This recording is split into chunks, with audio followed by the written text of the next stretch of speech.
오늘 함께 나눌 말씀은 미가서 7장 14절에서 20절. 제가 가진 성경으로는 구약성경 1297페이지에 있습니다. 말씀을 봉독하도록 하겠습니다. 원하건대 주는 주의 지팡이로 주의 백성 곧 갈멜 속 살림에 홀로 거주하는 주의 기업의 양떼를 먹이시되 그들을 옛날같이 바산과 길르앗에서 먹이시옵소서. 이르시되 내가 애굽 땅에서 나오던 날과 같이 내가 그들에게 이적을 보이리라 하셨느니라.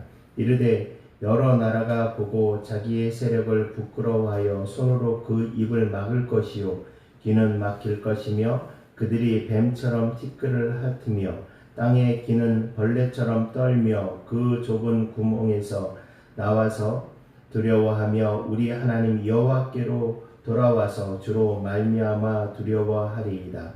주와 같은 신이 어디 있으리이까? 주께서는 죄악과 그 기업의 남은 자의 허물을 사유하시며 인애를 기뻐하시며 진노를 오래 품지 아니하시나이다. 다시 우리를 불쌍히 여기셔서 우리의 죄악을 발로 밟으시고 우리의 모든 죄를 깊은 바다에 던지시리이다. 주께서 옛적에 우리 조상들에게 맹세하신 대로 야곱에게 성실을 베푸시며 아브라함에게 인애를 더하시리이다. 아멘. 잠시 기도하겠습니다. 사랑의 아버지 하나님 감사합니다. 주께서 오늘도 우리를 사랑하여 주셔서 주 앞에 예배할 수 있도록 인도해 주신 은혜 감사하며 특별히 이 시간 주의 말씀을 나눕니다. 우리가 세상의 지혜, 사람들의 지식이 아닌 하나님의 말씀을 듣기를 원합니다. 주님, 우리에게 말씀하여 주시옵소서. 우리가 듣겠습니다. 하나님께서 이 시간에 함께해 주시옵소서. 감사드리며 예수님 이름으로 기도드립니다. 아멘. 사랑하는 성도 여러분, 한 주간 평안하셨습니까? 주의 은혜로 축복하고 또 축복합니다. 벌써 9월에 시작이 되었습니다. 여름의 더위가 우리에게 언제 끝날까라고 생각되어졌던 그 순간이 바로 얼마 전 같은데 벌써 아침 저녁으로는 찬 기온이 춥다라는 느낌이 드는 그런 가을이 시작이 되었습니다. 한 주간 여러분들의 삶 속에서 수고가 많으셨고 또 그 안에서 애쓴 사랑하는 성도 여러분 너무나 잘 사셨고 그렇기 때문에 주의 은혜로 축복합니다.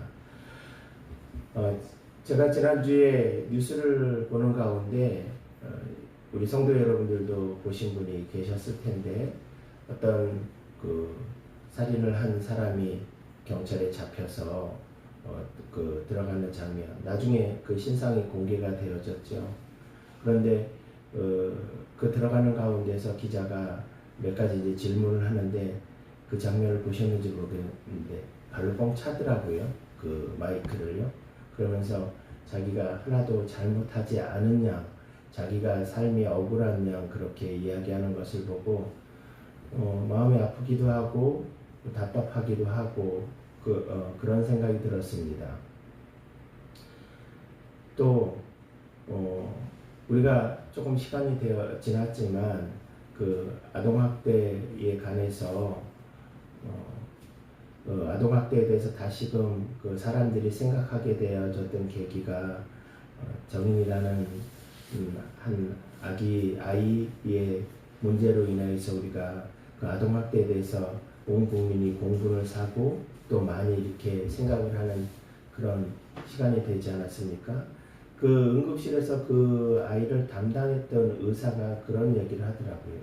의사들은 그 아이의 상태를 보면 이 아이가 어떻게 학대를 받았는지 다 그려진대요. 왜 그게 그려지냐면 뼈가 얼마큼 어디가 골절이 되어졌고 어디가 그렇게 조금 회복이 되어졌고 장기의 부분들, 손상되어진 부분들이 이렇게 순서적으로 자기들이 다 그려지기 때문에 이 아이가 학대라는 것을 의사들은 보면 그것을 명확하게 알 수 있다라고 이야기를 하더라고요. 그런데 이 담당 의사 선생님이 응급실에서 그 아이를 보았던 의사 선생님 하는 말이 모든 아동 학대하는 사람들이 그 아이뿐만 아니고 자기도 여러 아이들을 보았는데 아동 학대를 하는 그 부모가 와서 하는 이야기는 한 사람도 나는 우리 아이에 대해서 때렸다라든지 뭘 잘못했다라고 이야기하는 사람이 없었다라는 겁니다. 오히려 그 의사 앞에서 우리 아이 어떻게 하면 좋겠냐고, 살릴 수 있느냐, 고칠 수 있느냐, 그렇게 이야기를 한다라고 합니다. 그러면서 그 의사 선생님 하는 얘기가 자기가 이 땅에서 사는 것이 너무나 화가 나고 도대체 이 땅에서 살아야 되는가라는 생각을 한다라는 그런 말을 하였습니다. 그것처럼 이 세상에 있는 모습들이 너무나 악하고 또 힘들어지는 모습, 제가 우리 성도들에게 그것에 대해서 여러 가지 이야기를 하지 않아도 우리 성도들이 너무나 잘 알고 있는 그런 사회 또 세상이 아니겠습니까? 저는 이러한 세상 속에서, 이러한 삶 속에서 우리 그리스도인들이 어떻게 살아갈까? 그 의사 선생님 말대로 세상이 그렇게 참담하고 어려운데 우리는 어떻게 살아갈까라는 그런 생각을 해봅니다. 우리들은 어떻게 살아가야 될까요? 그러면서 오늘 저는 이 미가서 7장에 있는 이 말씀을 여러분과 함께 나누기를 원합니다. 미가 시대에, 미가는 이스라엘, 북이스라엘과 남유다가 멸망하기 직전에 활동했던 선지자입니다. 이 미가 선지자의 시대는 어떠했을까라는 생각을 해보는데 그때도 지금과 별반 다르지 않은 것 같습니다. 왜냐하면 오늘 읽지는 않았지만 7장 1절부터 3절의 말씀을 좀 보도록 하겠습니다. 7장 1절을 먼저 보면 여름 과일을 딴 후와 포도를 거둔 후 같아서 먹을 포도송이가 없으며, 그때의 상황을 어떻게 이야기를 하냐면 추수한 후에 추수할 것이 당연히 없지 않습니까? 그런 시대라고 그렇게 빗대어서 설명을 하고 있습니다. 그때의 사람들의 모습은 어떠했습니까? 7장 2절을 보면 우리가 다 피를 흘리려고 매복하며 각기 그물로 형제를 잡으려 하고, 무리가 다 피를 흘리며 그물로 형제를 잡는다라는 것이 무엇이냐면 그물로 사람들을 얽어매서 그래서 그 사람에게 자기의 취할 것, 그러니까 불법적인 행동을 했던 만연한 사회를 이야기를 하고 있습니다. 3절은 조금 더 구체적으로 나와 있는데 두 손으로 악을 부지런히 행하며, 두 손으로 악을 부지런히 행한다라고 이야기합니다. 또 그 지도자와 재판관은 뇌물을 구하며, 성경에서 지도자와 재판관이 뇌물을 구하는 것에서 엄격히 금하고 있음에도 이 불의한 재판관이 뇌물을 구하고 있고, 또 권세자는 자기 마음의 욕심을 말하며 서로 결합하니, 힘 있는 사람은 자기 욕심을 따라서 자기 것들을 채우는 그런 시대다라고 미가 선지자가 이렇게 이야기를 하고 있습니다. 제가 1절부터 3절까지의 말씀을 읽었는데 이것은 몇천 년 전에 이스라엘 땅에서 되어진 사건입니다. 벌어진 사회의 모습입니다. 그런데 2021년도에 있는 대한민국의 모습과 이 몇천 년 전의 이스라엘 땅의 모습과 많이 다른 것 같습니까? 제가 보기에는 그때 시대나 지금의 시대나 별반 다르지 않은 것 같습니다. 그때 시대도 악하였지만 지금의 2021년도 대한민국뿐만 아니고 어떠한 지금 현재의 어떤 나라도 이것에 대해서 자유롭고 좋은 나라, 좋은 사람들과 있는 그런 모습들이 있을까라는 생각을 해보게 되어집니다. 이것에 대해서 하나님께서 사람들에게 어떻게 경고를 하고 계시냐면 7장 5절에 보면 너희는 이웃을 믿지 말며 친구를 의지하지 말며 내 품에 누운 여인에게도 내 입의 문을 지킬지어다 라고 이야기를 합니다. 하나님께서 우리에게 율법을 통해서 십계명을 허락하여 주셨는데 그 십계명 가운데 9번째와 10번째 계명이 어떤 계명이냐면 아홉 번째가 내 이웃의 것을 이웃 것에서 거짓 증거하지 말고 또 이웃의 것에 대해서 탐하지 말라는 것이 9번째, 10번째 계명입니다. 이것은 무엇을 얘기하고자 하냐면 단순히 도덕질하거나 나쁜 마음을 먹지 말라는 것 이상으로 내 이웃과 관계에 있어서 잘 살고 또 범죄 없이 깨끗한 가운데 살아가라는 그런 말씀입니다.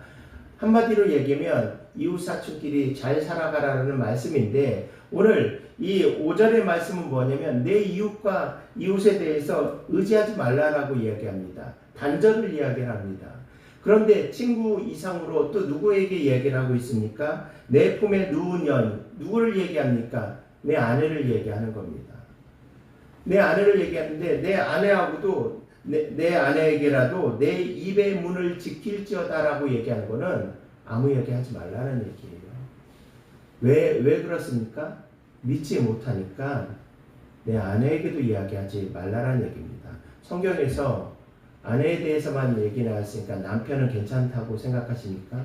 남편도 똑같은 겁니다. 그러면 이 가족관계가 어떻게 되어집니까? 이 가족관계에 대해서 6절에 뭐라고 말씀하시냐면 아들이 7장 6절입니다. 아들이 아버지를 멸시하며 딸이 어머니를 대적하며 며느리가 시어머니를 대적하리니 사람의 원수가 곧 자기 집안 사람이로다 라고 얘기합니다. 이제 얼마 있으면 우리 추석이 다가옵니다. 추석에 고향을 방문할 이유가 어디 있습니까? 많은 경제적인 지금 어려운 가운데 있는데도 불구하고 고향을 방문하는 것은 가족이기 때문에 그 가족들과 함께 우애를 나누고 사랑을 나누기 위해서 그렇게 멀리 힘든 가운데도 가족을 만나는 것 아니겠습니까? 그런데 오늘 6절에서 뭐라고 얘기합니까? 원수가 우리 집안 사람들을 내 집에 내 가족이라고 이야기를 합니다. 왜 그렇습니까? 예수님께서 이 말씀에 대해서 인용을 하셨는데 마태복음 10장 36절에 보면 사람의 원수가 다 자기 집안 식군이라고 말씀하고 있습니다. 여러분, 하나님께서 우리에게 이 땅에 경고하신 이 부분들 어떻게 보면 너무 과하신 거 아닌가? 라고 생각할 수 있지만 또 한편으로 보면 그래, 그런 부분도 있지 라고 생각되어지지 않습니까? 우리 성도들이 생각할 때 세상은 어떠합니까? 지금 우리들이 살아가고 있는 세상은 정말로 살만한 세상입니까? 그 세상 속에서 세상의 삶을 살만한데 꼭 여러분 주위에 있는 사람들 때문에 어려움을 겪거나 힘들어하거나 내가 저 사람만 없으면 좀 행복하게 살 건데 내가 저 사람 어떻게 저렇게 악한 사람이 살아갈 수 있을까라는 그런 생각들을 하고 있는 것이 우리들의 모습 아니겠습니까? 그것에 대해서 왜 그렇게 되었을까요? 세상이 정말 이렇게 어렵게 되어지고 힘들게 되어진 이유가 어디 있겠습니까? 세상 속에서 우리의 삶이 그렇게 녹록하지 않고 그렇게 평안하지 않는 그 이유가 어디 있겠습니까?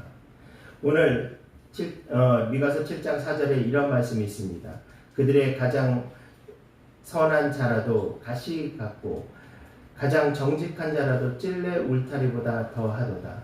그들 중에서 가장 정직하고 깨끗한 사람이 찔레 울타리, 찔레가 가시가 있지요. 찔레 울타리보다 더하다라고 이야기합니다. 찔레 울타리는 죄악된 모습에 대해서 표현을 한 것인데 그런 죄악된 모습보다 정말 우리가 깨끗하고 좋다라고 하는 이 사람이 더 나쁘다라고 이야기하는 것이죠.